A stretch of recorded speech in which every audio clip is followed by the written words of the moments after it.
Chapter 2. The Birth. At dawn, on the 15th Sha'ban, 255 Hijri, the rays of the illuminating world shone with a powerful shaft of light into a human form, which became the source of existence for the universe. Yes, finally the divine promise was fulfilled, and Imam al-Mahdi alayhi salam was born in spite of the efforts of those who denied him. It is one of history's miracles that the Umayyads, Abbasids, and other opponents of this holy Imam attempted to extinguish this divine light, but met with complete failure. The cruel and tyrannical caliphs of the Bani Abbas had heard that the 12th Imam of the Shiites would establish a just government and would rule over the east and the west of the world, and would destroy the foundations of injustice. Therefore, to counter this event, they tortured and shed the blood of the Shiites as much as they could. The conditions of the martyred Shiites can be referred in the books on this subject. Maqatil at-Tayyibin Abul Faraj Isfahani, which is the compendium of the names of the martyrs of the offsprings of Ali ibn Abi Talib alayhi salam up to the year of its compilation, which is 313 Hijri. In the year 235 Hijri, Mutawakkil, the Abbasid Caliph, ordered the 10th Imam Muhammad al-Hadi alayhi salam and his family to be shifted from Medina to Samarra, his seat of government, so that he could keep a close watch on the Imam of the Shiites. Isbatul Wasiya by Abul Hasan Ali ibn Hussein al-Mas'udi, page 435. Similarly, Mu'tamid, the Abbasid Caliph, the Pharaoh of the time, was afraid of the son of Imam Hassan al-Askari alayhi salam. He formed a group of detectives and midwives who had the mission of frequently searching through the houses of the Alawi, and especially the house of Imam Hassan al-Askari alayhi salam, so that if a newborn child were found, he could be killed immediately. Al-Kafi, Kitab al-Hujjah, chapter on the birth of Abi Muhammad al-Hasan ibn Ali alayhi salam by Muhammad ibn Yaqub al-Kulaini. The search to find and kill Imam al-Mahdi alayhi salam was intensified when Imam Hassan al-Askari alayhi salam left this world for the Eternal One. This is because everyone knew that on that day the command of divine leadership was entrusted to the 12th Imam, and the universe would come under his authority. Sheikh Saduq, the eminent scholar of the Shiite world, writes in Kamaluddin, when the holy body of Imam Hassan al-Askari alayhi salam was buried and the people went away, the Caliph and his comrades started their efforts to search for his growing son and inspected the houses carefully. Kamaluddin by Sheikh Saduq, Volume 1, page 101.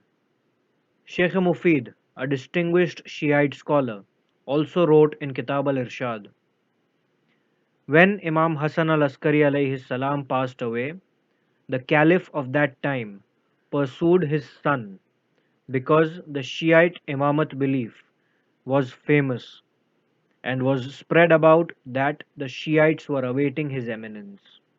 Kitab al-Irshad by Sheikh Mufid, chapter on the death of Abi Muhammad al-Hasan ibn Ali alayhi salam.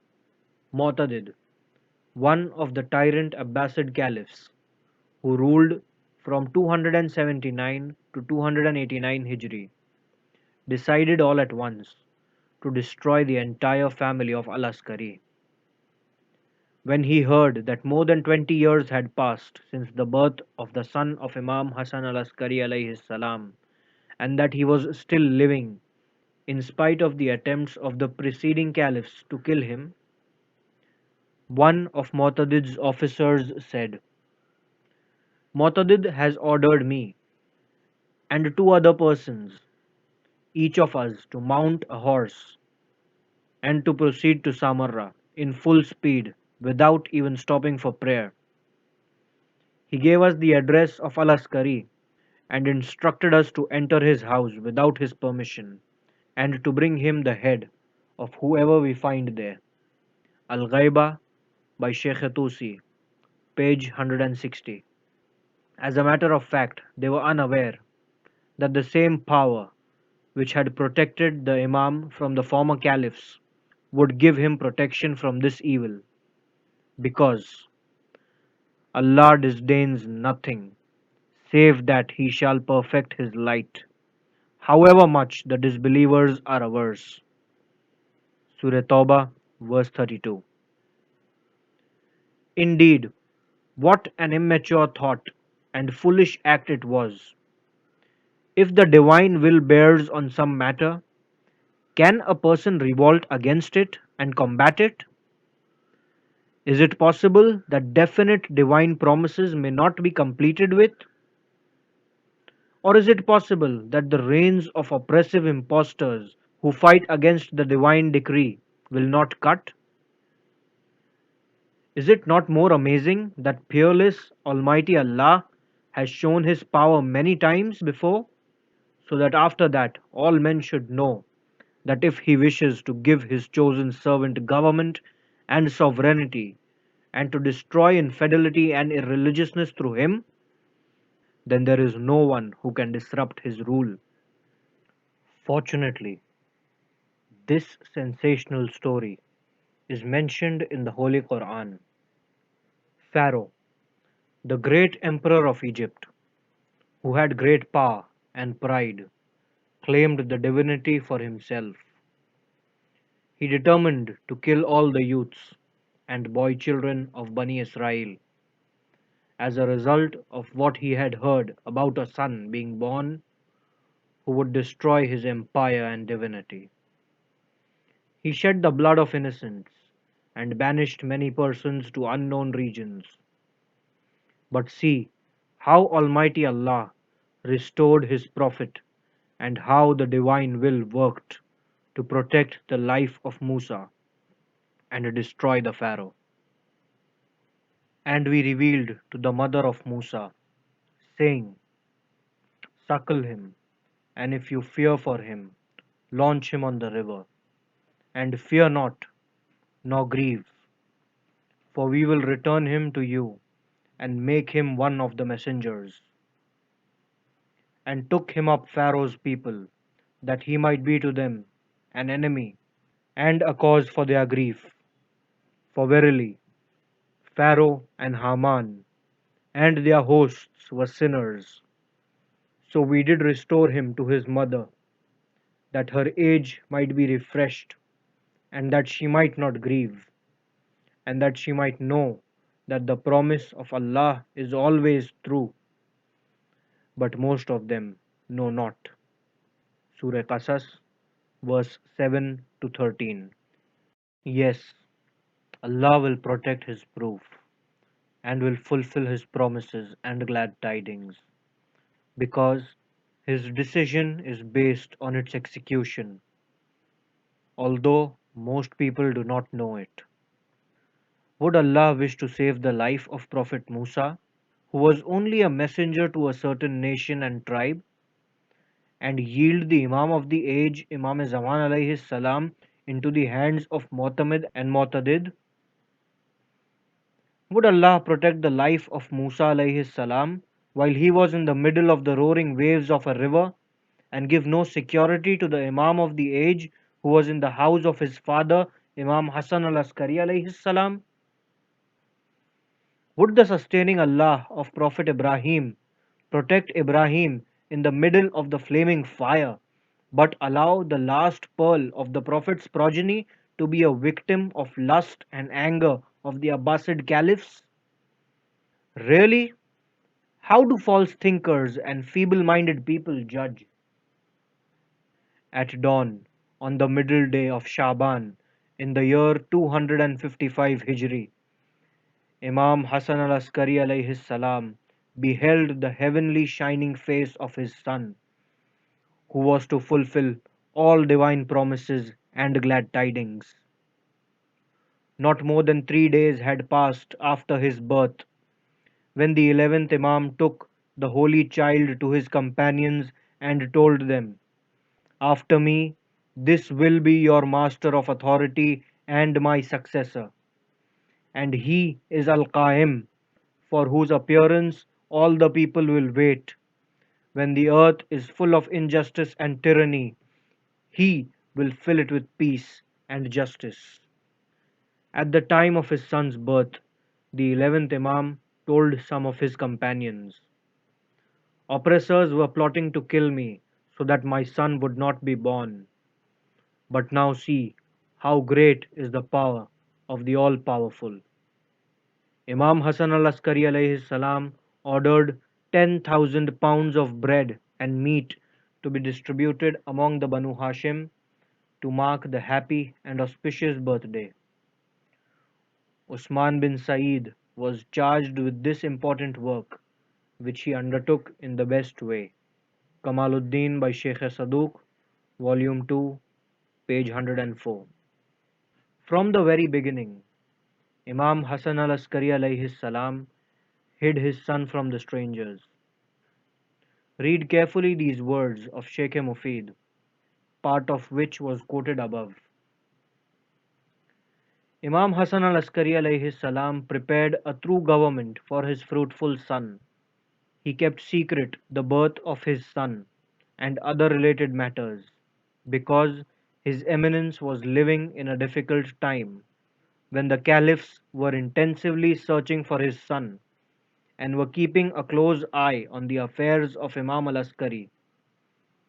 This is because the Shi'ite Imamat belief about Imam al-Mahdi alayhi salam had become so current that they were waiting for His Eminence. Hence, Imam Hassan al-Askari alayhi salam did not show his son, and therefore the enemies could not recognize Imam al-Mahdi alayhi salam after the demise of his father. Kitab al-Irshad by Sheikh Mufid, chapter on the death of Abu Muhammad al-Hasan ibn Ali alayhi salam. Although the affairs of Imam al-Mahdi alayhi salam were unknown to his enemies and opponents, the sincere Shiites gathered the news of this important event. Some of them were informed by Imam Hassan al-Askari alayhi salam through a letter. One of the sincere Shiites, Ahmad bin Ishaq, received a letter from the Imam written in his own handwriting, saying, "A son is born to me. Therefore keep secret the news of it from people and inform only his near relatives and particular friends." Kamaluddin by Sheikh Saduq, Volume 2, page 104. Some of the Shiites used to pay private visits to Imam al-Askari alayhi salam, who would take them into the presence of the 12th Imam al-Mahdi alayhi salam, who would guide them. Abu Umari and Ahwazi reported, "Abu Muhammad Imam Hassan al-Askari alayhi salam showed me his son and told me, 'This is your master.'" Some other Shiites used to visit Imam al-Askari alayhi salam in a group, and if the Imam trusted in them that they would faithfully keep their visit secret, he would show them his beloved son. Muawiyah bin Hakam, Muhammad bin Ayyub, and Muhammad bin Usman Umari have narrated that we were 40 persons who had gathered at the house of Imam al-Hasan alayhi salam. Then His Eminence showed us his son and said to us, "This is your Imam and my successor. You should obey him after me, and should you not oppose him, lest you perish." Kamaluddin by Sheikh Saduq, Volume 2, page 109. Anyhow, from the time of the birth of the 12th moon till his imamat, The Shiites used to go to the 11th Imam and congratulate him. Hassan bin Hassan al-Alawi said, I went to see Imam Hassan al-Askari alayhi salam in Samarra and congratulated him on the birth of his son. Isbatul Hidayah by Sheikh Hurre Amili, Volume 6, page 433. And Abdullah ibn Abbas al-Alawi also said, I visited Imam Hassan al-Askari alayhi salam in Samarra and congratulated him on the birth of his son. Yes, in this manner was the Imam of the age, Imam Zaman alayhi salam, born and kept hidden from the reach of the strangers. On some occasions, only were the virtuous Shiites allowed to see him. Until the year 260 Hijri, when the 11th Imam expired, and by divine decree, the office of Imamat was vested in the Master of the Authority, Sahib al-Amr alayhi salam.